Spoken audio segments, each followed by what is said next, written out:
फिर उसके बाद से तब हम अपना आदमी उदमी बढ़ाया, सबको पिटवाना शुरू किया। जी। किसी को लटकवाए उठा के पेड़ में, किसी को पिटवाए, किसी वास्तव में ये जी उस गोड़ हाथ तोड़े, हाँ। सब तोड़ ताड़ के तब हम हाँ। गांव में शांति हुआ। हाँ। और धागा तो हम शंकर भगवान के पक्का भक्त आदमी हैं, जी जी। इसलिए रुद्राक्ष को पहनते हुए। मतलब उस समय ऐसा कुछ हुआ कि आपको कोई ऐसा बड़ा चुनौती मिला जिससे आप उसमें भयभीत हो नहीं गए तो हो? उसमें जैसे कि ध्रुव डाकू था जी। अब वो आदित्य मेरा बेटा है, डॉक्टर है, ये सब आया लोग मेरा इंटरव्यू किया। हालांकि इस टाइप के इंटरव्यू हम आज तक नहीं दिए हैं। मैं अभी ऐसे व्यक्ति के साथ उपस्थित हूँ जो अपने जमाने में एक बाहुबली हुआ करते थे। चलिए आज आपको इनसे रूबरू कराते हैं। हालांकि ये किसी भी सोशल मीडिया में नहीं आते हैं। ये मेरा सौभाग्य है कि आज इनके साथ हमको बात करने का मौका मिला। तो चलिए देर ना करते हुए इनसे हम बातें करते हैं। तो सबसे पहले आपका बहुत बहुत स्वागत है हमारे बिहार न्यूज़ 16 में। धन्यवाद। अपना थोड़ा सा शॉर्ट परिचय दीजिए, उसके बाद आगे की बात। हम लोग हैं, भगवान का धन्यवाद है, जमींदार परिवार के हम लोग हैं। जी। और 1972 में हमारे दादाजी मर गए, जिनका काफी नाम था। जी। तो उसके बाद से हमारे सानौला पकड़ी गांव में पूरा गांव कम्युनिस्ट बन गया। उस वक्त कम्युनिस्ट का बहुत लहर था। जी। अब वो हमारे पिताजी अकेले थे, कोई उनका भाई वही था नहीं, बहुत परेशान हो गए थे। सारा जमीन उमीन कब्जा करने लगा था सब। तो हम पढ़ रहे थे उस वक्त पटना में। जी। तो वहाँ से 1980 के दशक में। हाँ नहीं, हम 80 के दशक में हम पटना में पढ़ रहे थे। जी। तो वहाँ से जाके पिताजी हमको ले आए, क्योंकि हम लोग भाई लोग में हम थोड़ा ज़्यादा तेज तरह थे। जी जी। तो हमको ले आए यहाँ पर फार्म पर। अब यही फार्म पर जब आए तो पूरा गांव में हंगामा मचा हुआ था जमीन जोतने के लिए, कब्जा करने के लिए। फिर उसके बाद से तब हम अपना आदमी उदमी बढ़ाया, सबको पिटवाना शुरू किया। किसी को लटकवाए उठा के पेड़ में, किसी को पिटवाए, किसी वास्तव में ये जी उस गोड़ हाथ तोड़े, सब तोड़ ताड़ के तब हम गांव में शांति हुआ। 80 के बाद हमें पता। जी जी। उसके बाद से तब गांव में शांति हुआ और तब वही खेती बाड़ी करने लगे, यहाँ रहने लगे फार्म पर। घर तो है यहाँ से काफी पीछे, वहाँ एक भाई रहता है, वहाँ भी काफी जमीन जायदाद है। तो हम यहाँ रहते हैं 80 के दशक में। 80 के दशक के बाद से 90 तक रंगरूटी था, घोड़ा पर आदमी बैठता था, घूमता था, राइफल चलाता था, बंदूक चलाता था, दुनिया भर का कहानी था। तब वही अब सब छोड़ छाड़ के खेती कर, मैंने ऐसा कोई काम हम नहीं किए जिससे समाज में गलत प्रभाव पड़े या किसी को कुछ हो या मेरे से किसी को तकलीफ हो। हमेशा लोग का मदद की, जो भी मेरे दरवाजा पर आया, चाहे वो गरीब हो अमीर हो, सबका मदद। अच्छा, ये तो उस समय जब कहा जाता था, हम भी सुने हुए हैं, कहा जाता था कि आपका नाम का बहुत ही खौफ था, कि गरीब हो या कोई भी हो आपसे बहुत डरता था। तो वो वजह क्या था डरने का, क्या मेन कारण था? बदमाश लोग ज्यादा डरता, जो बदमाश हो गया उसको हम घोड़ा पर चढ़ के मारते थे। हाँ। फिल्मी स्टाइल, जैसे फिल्म में अंग्रेज वाला शासन था उस टाइप के? उस टाइप में नहीं, बदमाश लोग को ठीक बहुत करते थे। शरीफ लोग से हम, शरीफ लोग खुद हमको बहुत मानता था, इज्जत करता था जी। तो इसी तरह उसके बाद से फिर फार्म पर वही जिंदगी गुजारना, खाओ पियो मौज रहो वाला खेती। अच्छा, आपके अपने जमाने में एक ओपन बॉडी कार हुआ करता, जीप हुआ करता था, तो उससे आप भी ये थी बॉडीगार्ड लेके घूमते थे। और ये भी मतलब पता चला था कि एक राजा बाबू थे, मतलब राजा साहब, हाँ राजा साहब थे, उनसे आपके बीच, दोनों के बीच द्वंद्व हो गया था। तो वो कहानी कैसा नहीं था? वो द्वंद्व नहीं था, वो अपना, उनका अपना जिंदगी, राजा थे, हमारे आदरणीय थे। तो उनका अलग रास्ता था, हमारा अलग रास्ता था। बाद में तो बहुत अच्छा राजा से दोस्ती हो गया। दोस्ती क्या, हम लोग तो बहुत से थे, उन्हीं का दिया हुआ हम लोग जमींदार बने थे, जो अभी तक चला हुआ। अभी 3 दिन 4 दिन पहले वो मरे हैं। अच्छा। उनसे उसी वक्त से जो दोस्ती चला, भगवान उनकी आत्मा को शांति दे।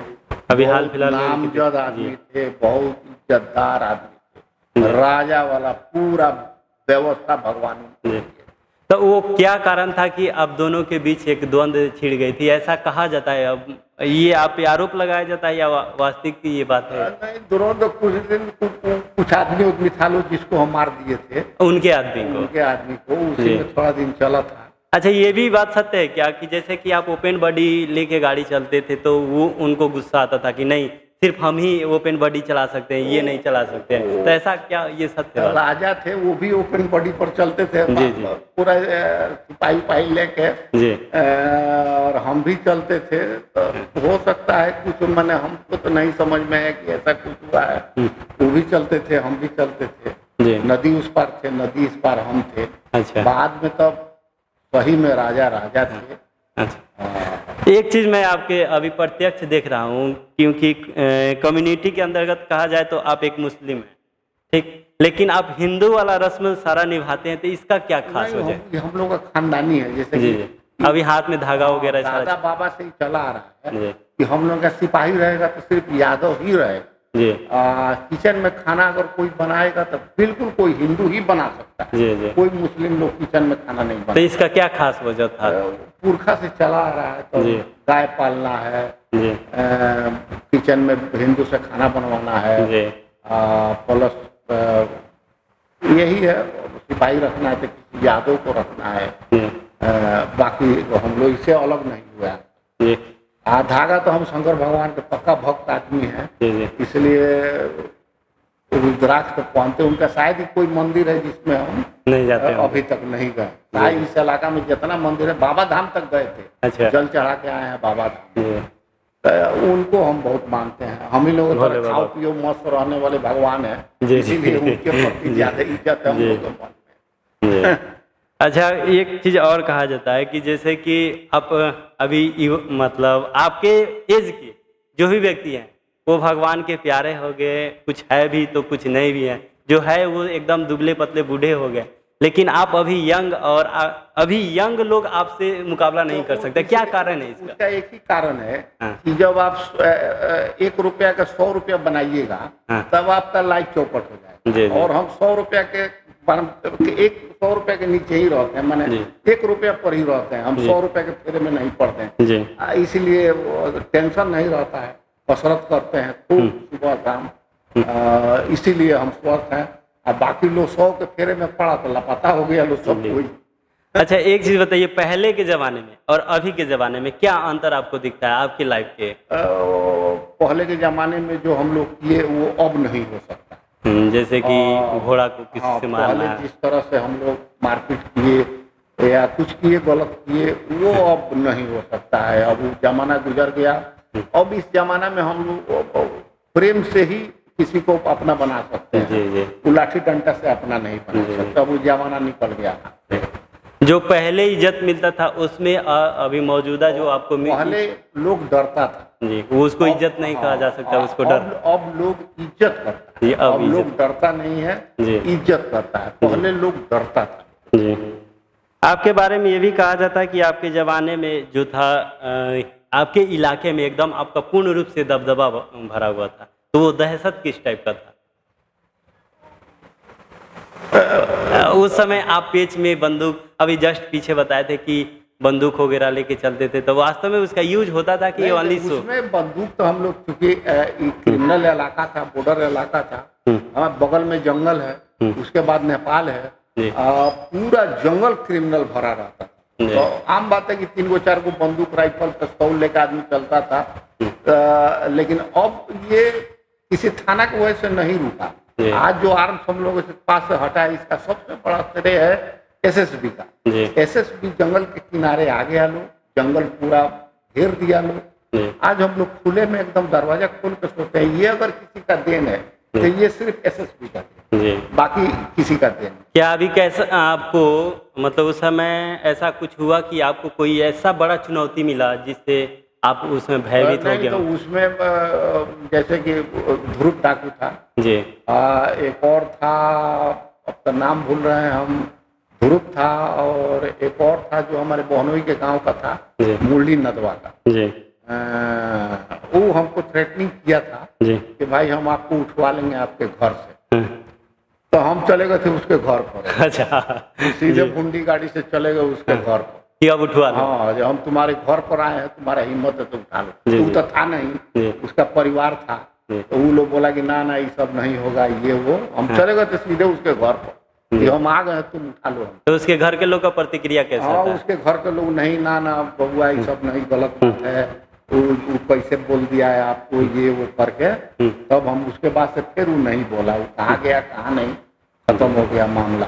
जी। ध्रुव भी खोजा था, जैसे अंजनी बाबू थे उनको खोजा था, उनके तक फार्म तक आ गया, उनके फार्म में बजाते खाना बनवाया था। और उसी के बाद से मानपुर थाना के थानेदार थे बीसी झा, पूरा मुठभेड़ हुआ उसमें, उसका एक क्रिमिनल जिंगना फार्म में मारा गया। उस वक्त तो बहुत था, क्रिमिनल का तो हेड ऑफिस था, उसके साथ साथ नेपाल के भी तो क्रिमिनल आ जाता था लोग हम लोग के यहाँ, और आके नेपाल के क्रिमिनल आके उधर से लूटपाट करते हैं, फिर नेपाल हिल जाता था। इधर वाला क्रिमिनल आके लूटपाट किया, अपहरण किया, चल दिया। ये सब अपहरण का बाजार जो खत्म हुआ हम लोग पश्चिम चंपारण से, इसका सबसे बड़ा श्रेय है एसएसबी। थाना वाला लोग तो हमेशा से नहीं वो किया लो, लेकिन उन लोग से चल नहीं पाए। वो लोग अपना घूमता था, कितना घूमेगा लो, लेकिन जब एसएसबी बॉर्डर पर आ गया, जब ये लोग संभालना, जंगल को संभाला लोग, उसके बाद से तक क्राइम का वाल्मीकि नगर से लेके इधर चले जाइए रक्सौल तक, यहाँ हम लोग भांगा तक कहानी ही खत्म हो गई। चोर लोग जो आके जंगल में, कई बार हम जंगल में होकर जाते थे नेपाल, वो अपना भुंडी गाड़ी से, तो देखे थे पूरा हार लटका के, पाउडर पूरा लगा लगा के घूम रहा सब, बंदूक लटका मतलब चोर। हाँ, चोर सब, डाकू सब। तो चूंकि हम लोग के पास भी, हम जो आते थे नेपाल तो आर्म सिपाही लोग लेके बॉर्डर पर खड़ा रहता था, हम लोग चले जाते थे नेपाल, घूम के फिर आते थे, फिर अपने गाड़ी में बैठ के आदमी लोग को बैठा के लेके आते थे। अब वो कहाँ एक भी क्रिमिनल जंगल में पाउडर लगा लगा घूम रहा है, सब अब तो सारा चीज सब खत्म हो गया। वो एसएसबी का सबसे बड़ा श्रेय है, वही लोग ये सब किया। और आपके नजर में धर्म क्या है? आस्था, संस्कार या इंसानियत? धर्म क्या है इसका हम आपको बताते हैं। धर्म हमारा धर्म नहीं है, आपका धर्म नहीं है, हमारे बाप का धर्म है जो हमको मिला, हमारे बाप के बाप का धर्म है जो हमारे बाप को मिला। इसलिए ये धर्म कोई मायने नहीं है, ये हमारा बाप का दिया हुआ एक धर्म जिसमें आपको मिला है। तब अब आप ही लोग को देखिए ना, हिंदू में सब कोई हिंदू, जो राजपूत के घर में उसका पिता है तो वो राजपूत बनता है, उसका पिता हरिजन है तो हरिजन बनता है। वो तो जाति बाप का दिया हुआ धर्म होता है, इसमें हम लोग का अपना कुछ नहीं। हम भी मुस्लिम है तो हमारे बाप मुस्लिम थे तो हम भी मुस्लिम हो गए। हमारा नहीं, कहने का मतलब वो चीज है कि आस्था, संस्कार और इंसानियत, इसमें धर्म क्या है, ये चीज हम जानना। आस्था में धर्म वही है कि अच्छा बात सिखाता है, जो अभी हर धर्म में अच्छा बात सिखाता है, जो अभी नहीं चल रहा। अभी हर धर्म में बुरा बात सिखाया जा रहा है, लोग अच्छा बताता है लेकिन उसको बुरा लोग बना देता है। और धर्म को घर में रखिए, धर्म से नमाज पढ़ने से, हम मंदिर जाने से हमारा बच्चा पीएचडी नहीं करेगा। हमारा बच्चा को जब पढ़ाइएगा तभी वो पीएचडी करेगा। अच्छा, आप धर्म से भी, कम्युनिटी धर्म से भी जुड़े हुए हैं, तो क्या आप मस्जिद में जाके पर डे जैसे 5 वक्त का नमाज ऐसा अदा करते हैं? नहीं, हम साल में 2 नमाज पढ़ते, ईद और बकरीद, बस, उसके ज्यादा हम नमाज नहीं। तो क्या आपके कम्युनिटी के आपको बाइकआउट वगैरह ये सब नहीं करते? हमको तो ऊपर वाला भगवान इतना मजबूत बना दिए हैं, कम्युनिटी में दम नहीं है हमारा बाइकआउट करने। हाँ, लेकिन कोशिश करता है लोग, आइए धर्म में आइए, लेकिन अभी हम कहते हैं अभी रुको 10 साल और उसके बाद। अच्छा, एक चीज़ और बताइए, जैसे कि आप एक बड़े जमींदार भी हैं, आपकी दबदबा भी रही है शुरू से, तो आपने कभी सोचा नहीं कि हम थोड़ा सा राजनीतिक क्षेत्र में भी एंट्री करें? नहीं, राजनीति में हमको एगो लगता है कि राजनीति में आने का मतलब है कि आज आए तो हमको सबसे बुरा चीज राजनीति लगता है। इसलिए कि अब देखिए ना, एगो नेता आ गया तो लोग अपने घर खा के, अपने मोटरसाइकिल से, अपने गाड़ी से जाके उसके पीछे जिंदाबाद जिंदाबाद लगाए रहता है। मैंने हमको क्या जरूरत है किसी नेता के जिंदाबाद लगाने का? हमको भूतपूर्व नहीं बनना, बस जो है जो यही मौजूदा रहेगा। है वर्तमान ऐसे जितना भी इस इलाका में मुखिया का चुनाव होता है जी। 100% हम मदद करते हैं, वही लोग जीतता है। अच्छा, आपको किंग मेकर भी कहा जाता है, इसके बारे में? किंग मेकर नहीं, मैंने ये है कि जिसका मदद करते हैं विधायक में, जी जी चाहे मुखिया में, चाहे सरपंच में, चाहे वार्ड में, वही लोग जीतता है। ये भगवान का धन्यवाद है। जी। अच्छा, अभी आपका जो भी चाहने वाले हैं उनके बारे में, आपकी जीवनी से रिलेटेड आप क्या कहना चाहेंगे कि वो लोग के जीवन में थोड़ा सा प्रभाव हो और उनके उसके जीवन में जो अभी बचा हुआ है, लोग सबसे यही कहेंगे जी। कि भाई बाल बच्चा को पढ़ाओ, आप अपने खाओ पियो मस्त रहो। ये कब बाल बच्चा तुमसे छीन लेगा ये पता नहीं, इसलिए जब तक तुम जी रहे हो तब तक कम से कम अपना पूरा खाओ पियो मस्त रहो जी। बस। चलिए, आपका बहुत बहुत धन्यवाद जो कि आपने इतने महत्वपूर्ण समय हमें दिया। और थोड़ा सा आप व्यूअर्स को अरे बताएं। वो आदित्य मेरा बेटा है, डॉक्टर है, ये सब आया लोग, मेरा इंटरव्यू किया। हालांकि इस टाइप के इंटरव्यू हम आज तक नहीं दिए हैं। ये बेटा लोग आया है, आदित्य आया है, इसलिए इंटरव्यू दे रहा है। ये हमारे लिए एक बहुत बड़ी बात है कि मतलब इन्होंने कभी सोशल मीडिया पे नहीं आया, इस तरह की कभी बाइट नहीं दी, कभी नहीं। लेकिन ये मेरा सौभाग्य है कि आपने बेटा हो यार, तुम लोग आए हो, इसीलिए हम ये मना नहीं कर पाए। अगर हमारे बराबरी का आता लो तो हम कभी नहीं इंटरव्यू देते। ये हमारे लिए बहुत बड़ी चीज है। बेटा हो, तुम लोग आ गए हो, मेरे लिए यही बहुत बड़ा बात है। चलिए, यदि अभी तक चैनल को सब्सक्राइब नहीं किए तो सब्सक्राइब करें और ऐसे ऐसे महान व्यक्तियों का इंटरव्यू सुनने के लिए चैनल को फॉलो जरूर करें। तब तक के लिए मिलते हैं अगले वीडियो में।